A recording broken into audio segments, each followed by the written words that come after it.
প্রিয় বন্ধুগণ, কেমন আছেন সকলে? আজ আমি এই ভিডিওতে দেখাবো কত টেস্টি কনডেন্স মিল্ক আমরা সকলে ভীষণই পছন্দ করে থাকি। আর বিভিন্ন রান্নায় দিলে মিষ্টি রান্নাটা অনেক সুস্বাদু হয়ে যায়। তো সেই কিভাবে কত সহজে বাড়িতে বানিয়ে নেওয়া যায় আজ আমি এই ভিডিওতে দেখাবো। আর ভিডিওটা ভালো লাগলে অবশ্যই একটা লাইক করে পাশে থাকবেন। তবে শুরু করা যাক। এখানে আমি মেজারমেন্ট কাপে 2 কাপ ফুল ফ্যাট মিল্ক নিয়েছি। দুধটাকে এখন আমি জাল করে নেব এবং অপরদিকে দুধের সাথে মিলিয়ে দেব 3/4 কাপের মতো চিনি।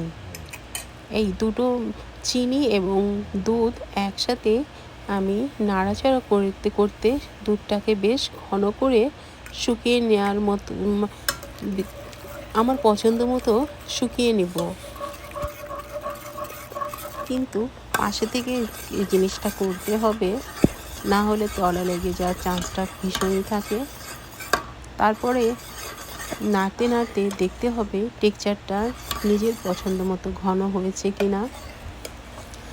আপনি যেমন পছন্দ করবেন তো তেমন ঘনত্ব রাখবেন কনডেন্স মিল্কটার।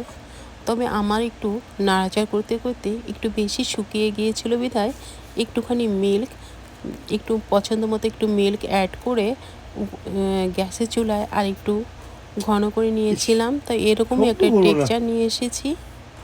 ভিডিওটা আপনাদের কেমন লাগলো জানাবেন। সকলে ভালো থাকবেন। আজ এই পর্যন্ত, বাই।